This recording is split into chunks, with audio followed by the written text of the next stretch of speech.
Olá, agora nós vamos falar sobre um tema muito interessante, instigante, que vem aparecendo e que bom, nos últimos anos, talvez 2 ou 3, em grande número de certames, em vários concursos. Eu costumo dizer que é uma aula interessante, de um conhecimento amplo, que nos permite, nos traz mecanismos para trabalharmos esses conceitos da melhor forma possível daqui para frente, para debatermos sobre essas questões e, claro, uma aula que servirá para você acertar a sua questão na prova. Me refiro aos grupos vulneráveis e às minorias. Nós vamos conversar sobre os centros temáticos das provas. Não vou me estender muito na questão teórica. Eu recortei as últimas questões trazidas em prova e trouxe esses conceitos aqui para vocês em forma de slides para que a gente consiga identificar as assertivas do examinador.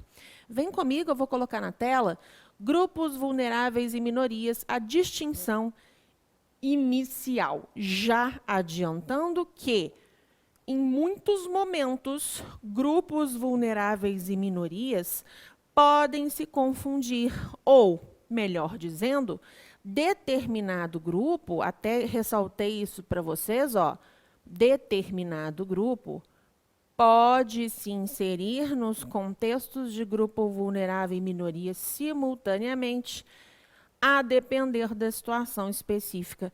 Porque não são conceitos estanques, nós precisamos avaliá-los segundo um contexto específico, um contexto territorial, situacional, delimitado.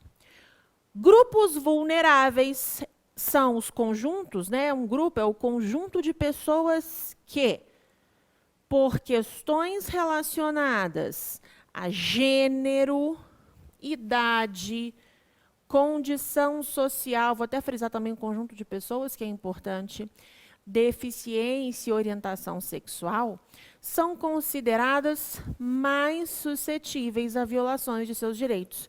As mulheres, por exemplo. Mulheres são mais suscetíveis a violações de direitos humanos por sua questão, por seu gênero, pela sua simples existência, vilipendiadas historicamente, tá? Trouxe alguns exemplos aqui. Mulheres, crianças e adolescentes, idosos, população de rua, pessoas com deficiência física ou sofrimento mental, a comunidade LGBTQIAP+, ou hoje APN+, né, os não binários também, e outras denominações que possam vir dessa sigla. Congela que a gente já volta aqui. Minorias. Minorias são pessoas que não estão em posição dominante naquele contexto, naquele estado. Mas não apenas. A gente não fala só de uma questão numérica, tá? Atenção. A questão numérica ela é importante, mas não apenas.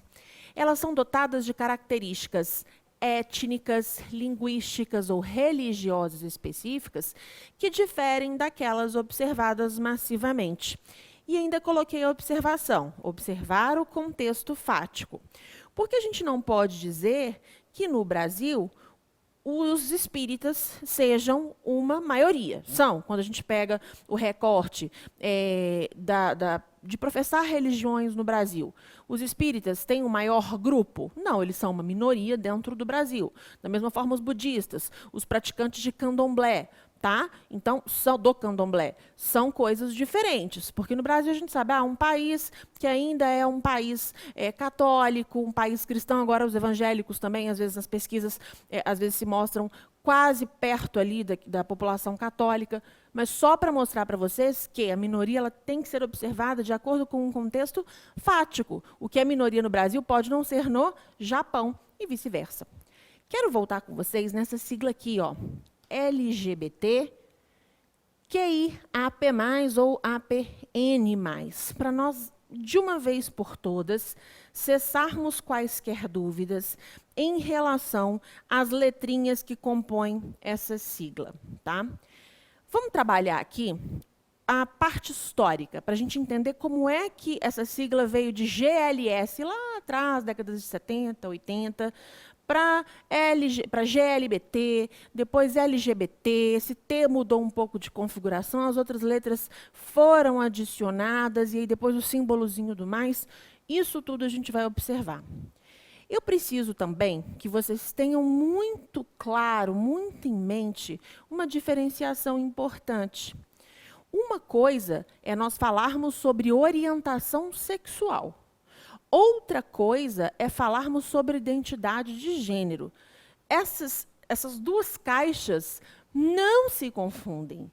A dificuldade que algumas pessoas têm, não é difícil, de entenderem a sigla está centrada na dificuldade de separarem orientação sexual e identidade de gênero. Isso vai acabar hoje, vamos combinar? O que é a orientação sexual?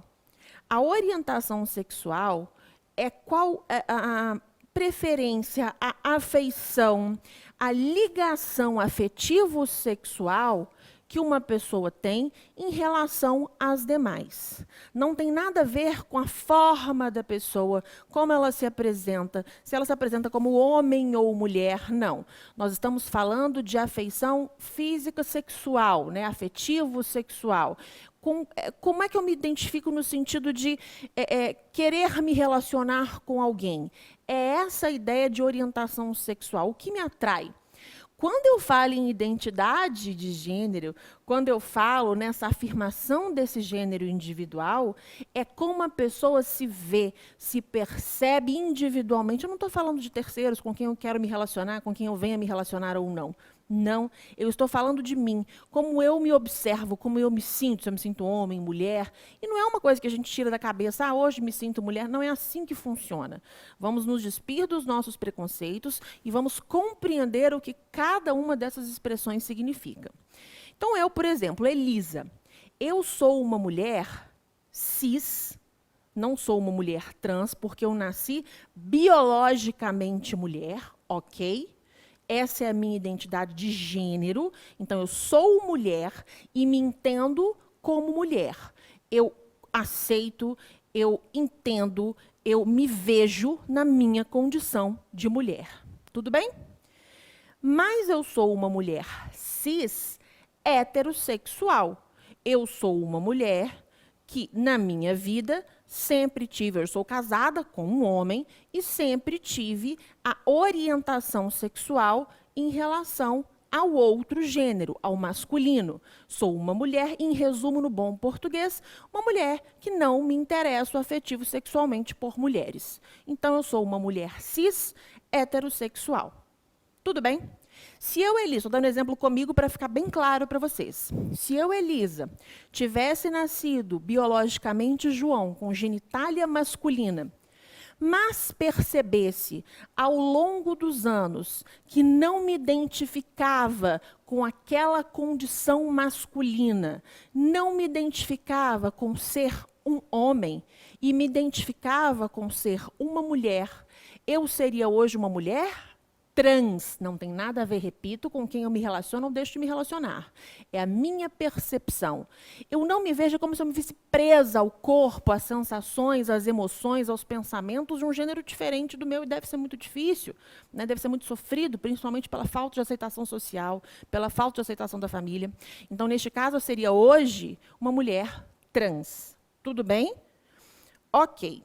Então, cis e trans são conceitos relacionados a essa identidade de gênero. Como eu me afirmo, como eu me sinto individualmente, como eu me percebo. Eu não dependo de terceiros para isso. Legal? Tá. Agora, eu, Elisa, poderia ter nascido mulher, como nasci, genitália feminina, e me interessar afetivo sexualmente por mulheres. Neste caso, eu seria uma mulher cis, ok? Homossexual, uma mulher cis lésbica, certo? Então, são conceitos diferentes. Eu poderia também, não é difícil, vamos raciocinar, ter nascido João, hoje me compreender como mulher, então quis mudar meu nome social, por exemplo, para Elisa, e essa questão de ser trans ou não é independentemente da redesignação da genitália, então não necessariamente uma pessoa trans tem que ter feito a cirurgia de transgenitalização, tá? Não necessariamente essa pessoa tem que se sentir desconfortável com a sua genitália em relação à sua percepção individual, de ser homem ou mulher, então muita atenção. Eu, Elisa, poderia ter nascido João, hoje me entender como mulher, Elisa, agir, me comportar como uma mulher, e ainda assim poderia ter uma atração, um desejo afetivo sexual por outras mulheres. Nesse caso, eu sendo mulher, eu seria uma mulher trans lésbica, tudo bem?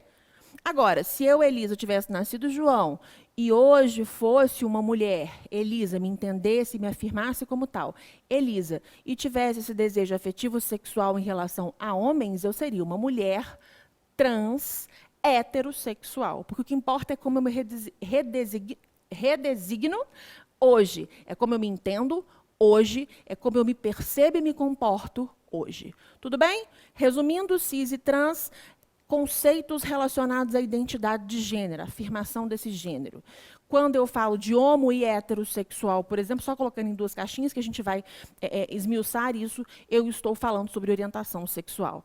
Fechou? Então, primeiro ponto. Segundo ponto, historicamente, a sigla GLS, né? Eram os gays, lésbicas e simpatizantes. Só tinha isso. Não, a gente sempre teve 1 bilhão de formas, foi super plural. Mas, para um primeiro conceito, era o que se tinha no momento. Quem eram os simpatizantes? Simpatizantes eram as pessoas que estavam, de alguma forma, ligadas a esse universo, que não se entendiam muito bem, se gays, se lésbicas, não se falava muito sobre isso, as pessoas não tinham sequer a possibilidade de reflexão. Ou mesmo pessoas que não eram nem gays nem lésbicas, mas que aderiram ao movimento, simpatizavam com o movimento, estimulavam o movimento, auxiliavam esse movimento. Depois, essa sigla passou para GLBT. Gays, lésbicas, bissexuais e travestis, num primeiro momento. E depois, T de transexuais, já explico isso.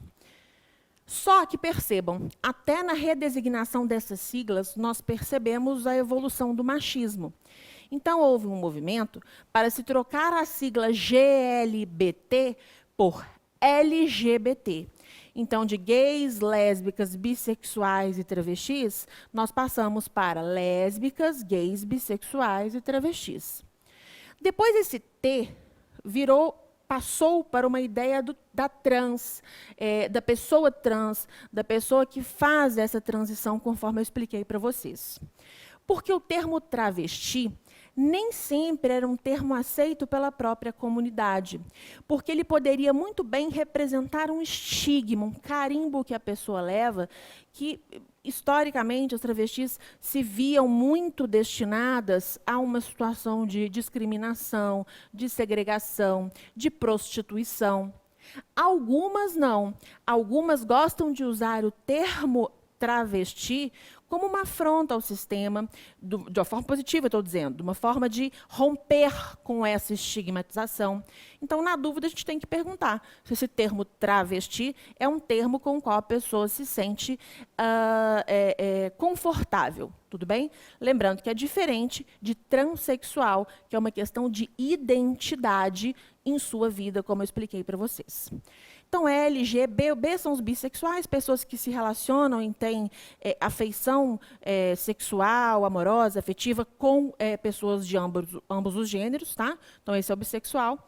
LGBTQ, que é a população queer. Queer, na tradução literal, é o diferente, é o estranho, é o esquisito, mas isso foi ressignificado pela comunidade e eles trabalharam esse queer como algo inovador, como algo fluido, como algo que pudesse estar inserto com S, de inserido, inserto nessa sigla de alguma maneira. Tá?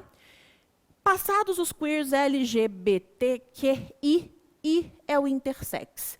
Se você acha que isso tudo é uma grande baboseira, se você está cheio de preconceito, porque não é natural, Deus não quis assim, a natureza, blá, blá, blá, eu te falo que o I é obra da natureza, sim. É obra da genética, é obra de Deus, se assim você entende.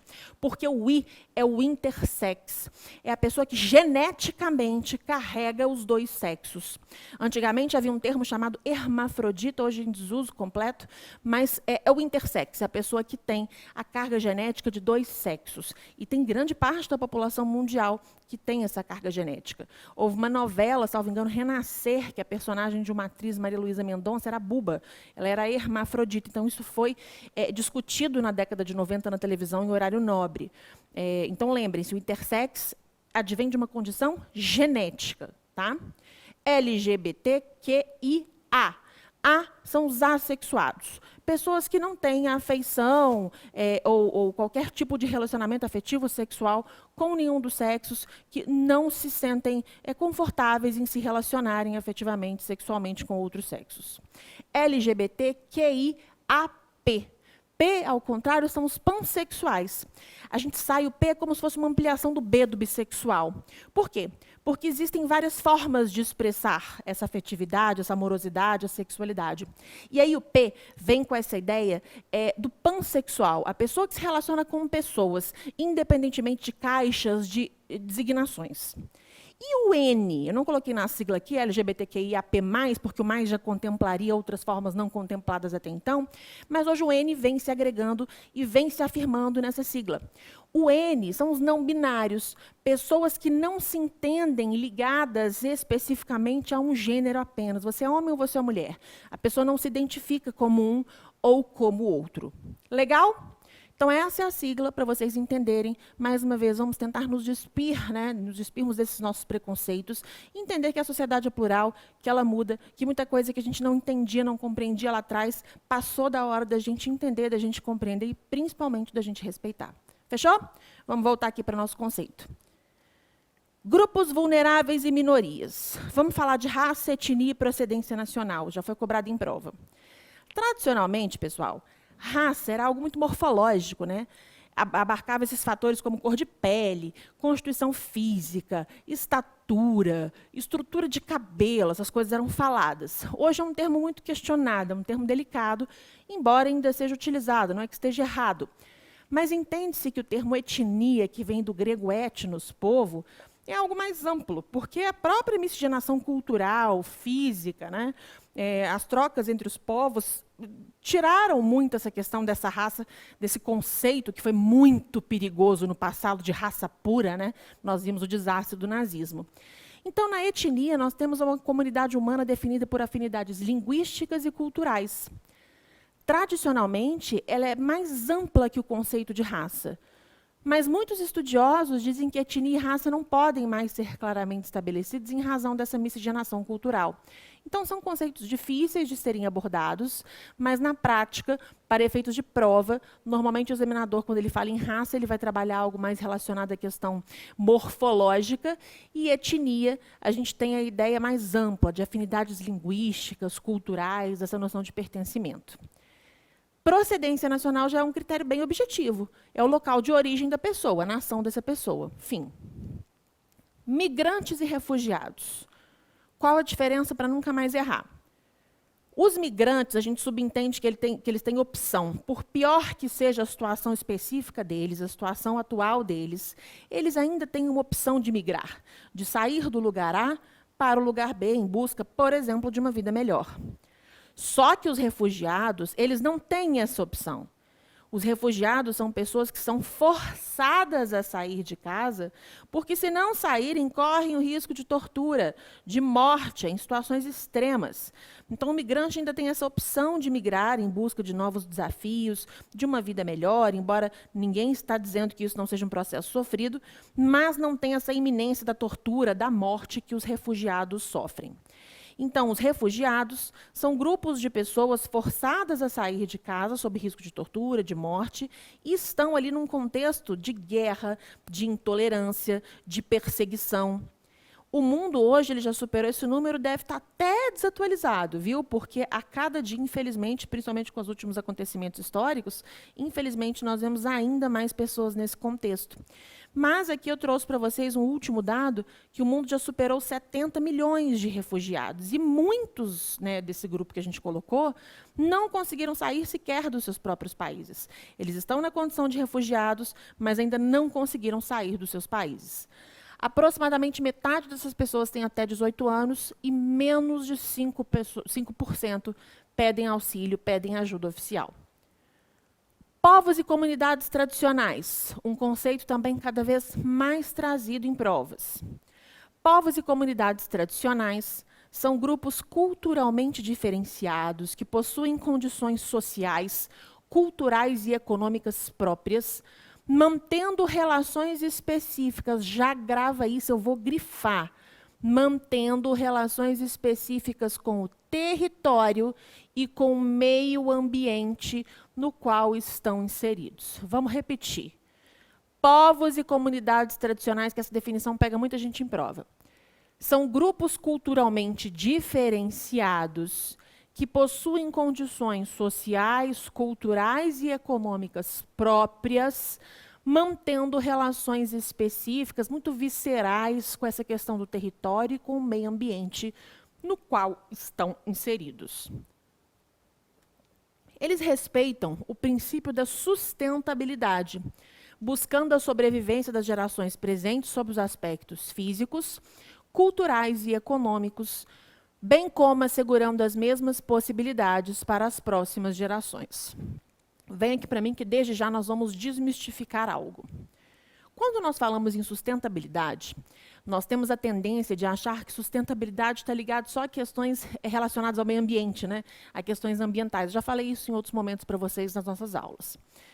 Ocorre que sustentabilidade está ligado a questões econômicas, é um tríplice pilar, né? É um tripé. Questões econômicas, sociais e ambientais. Então, se eu falo em sustentabilidade, eu não falo apenas em questões ambientais. Eu falo em questões econômicas, sociais e ambientais. Gravem isso. Retornando. Esses povos e comunidades tradicionais são povos que ocupam ou reivindicam os seus territórios tradicionalmente ocupados. Então, eles podem estar ainda nesse processo de reivindicação. E essa ocupação ela pode ser permanente ou temporária. Os membros de um povo, de uma comunidade tradicional, eles têm modos de ser, de existir, de fazer, de viver, diferentes, distintos dos da sociedade em geral. Culturas, rituais, formas de agir, diferentes da sociedade dita padrão. O que faz com que esses grupos se autorreconheçam, então a noção de autorreconhecimento, de autopertencimento é muito forte, como portadores de identidades e direitos próprios. Exemplos, gente: ribeirinhos, quilombolas, caiçaras, indígenas, tá? Então, esses são povos, essas são comunidades tradicionais. E aí a definição, o que são povos e comunidades tradicionais segundo a legislação brasileira? Decreto 6040 de 2007, no artigo 3º, inciso 1, nos diz: para os fins deste decreto e do seu anexo, compreende-se por 1.